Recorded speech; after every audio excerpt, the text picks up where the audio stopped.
This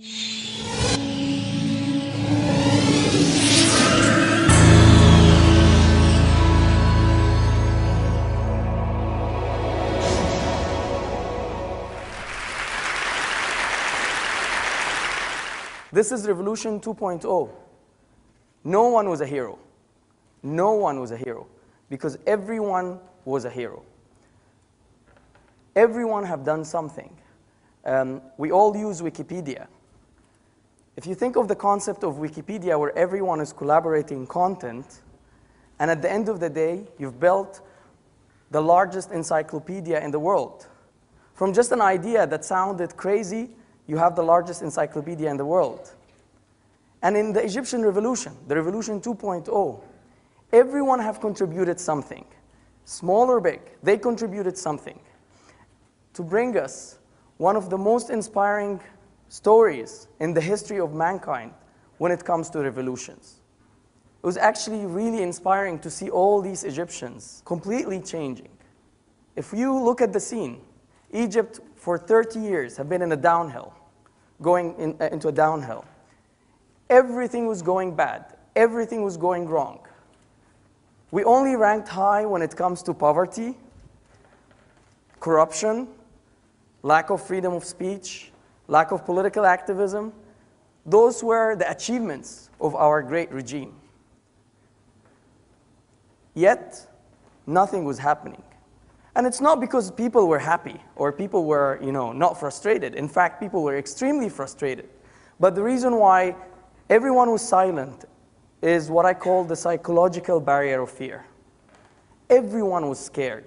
If not everyone, there were actually few brave Egyptians that I have to thank for being so brave, going into protests, as a couple of hundred getting beaten up and arrested. But in fact, the majority were scared. Everyone did not want really to get in trouble. A dictator cannot live without the force. They want to make people live in fear. And that psychological barrier of fear have worked for so many years. And here comes the internet, technology, BlackBerry, SMS. It's helping all of us to connect. Platforms like YouTube, Twitter, Facebook were helping us a lot because it basically gave us the impression that, wow, I'm not alone. There are a lot of people who are frustrated. There are lots of people who are frustrated. There are lots of people who actually share the same dream. There are lots of people who care about their freedom. They probably have the best life in the world. They are living in happiness. They're living in their villas. They're happy. They don't have problems. But they are still feeling the pain of the Egyptian. A lot of us were not really happy when we see a video of an Egyptian man who's eating the trash while others are stealing billions of Egyptian pounds from the wealth of the country.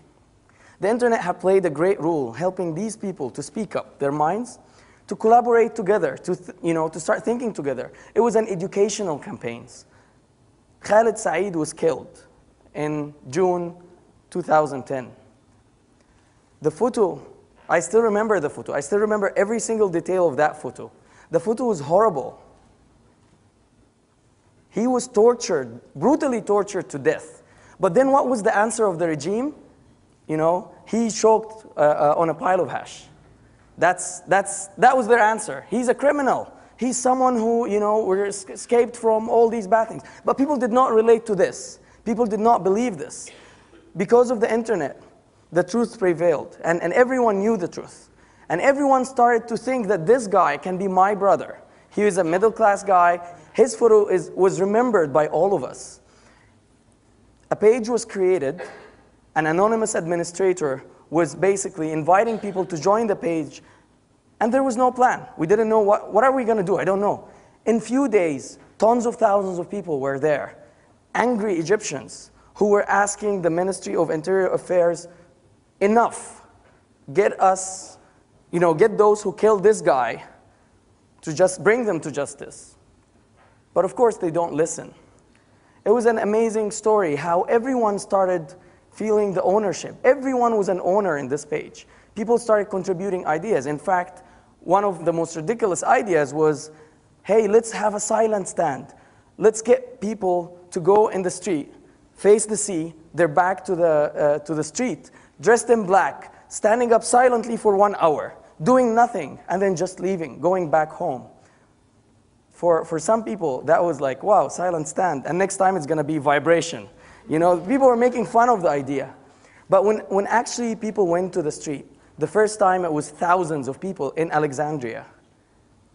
It felt like, it was amazing. It was great because it connected people from the virtual world, bringing them to the real world, sharing the same dream, the same frustration, the same anger, the same desire for freedom. And they were doing this thing. But did the regime learn anything? Not really. They were actually attacking them. They were actually abusing them, despite the fact on how peaceful these guys were. They were not even protesting. And things have developed until the Tunisian revolution.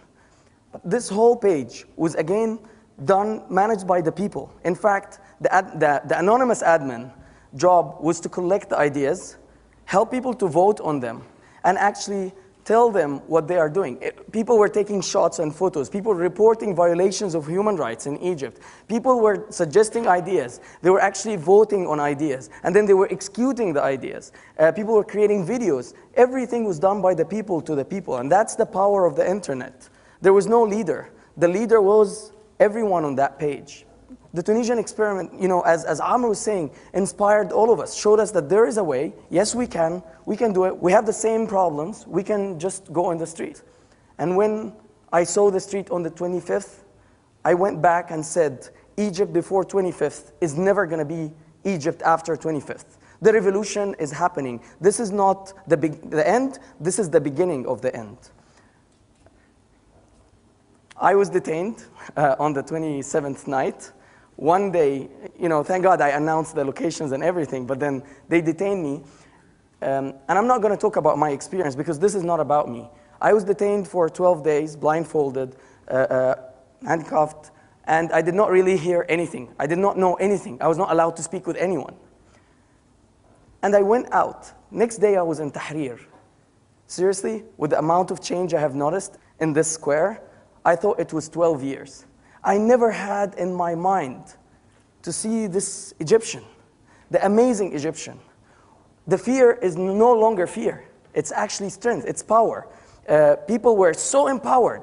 It was amazing how everyone is so empowered and now asking for their rights. Completely opposite. Extremism became tolerance.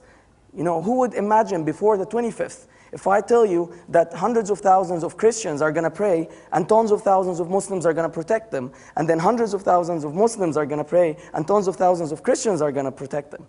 This is amazing. All the stereotypes that the regime were trying to put on us through their so-called propaganda or mainstream media are proven wrong. This whole revolution showed us how ugly such a regime was, and how great and amazing the Egyptian man, the Egyptian woman, how simple and amazing these people are whenever they have a dream. When I saw that, I went back and I wrote on Facebook. And that was a personal belief. Regardless of what's going on, regardless of the details, I said that we are going to win. We're going to win because we don't understand politics. We're going to win because we don't play their dirty games. We're going to win because we don't have an agenda. We're going to win because the tears that comes from our eyes actually come from our hearts. We're going to win because we have dreams. We're going to win because we are willing to stand up for our dreams. And that's actually what happened. We won, and that's not because of anything, but because we believed in our dream.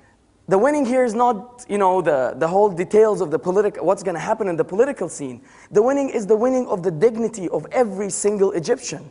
I had this taxi driver telling me, listen, I am breathing freedom. I feel that I have dignity that I have lost for so many years. For me, that's winning, regardless of all the details. My last word to you is a statement I believe in, which is, Egyptians have proven to be true, that the power of the people is much stronger than the people in power. Thanks a lot.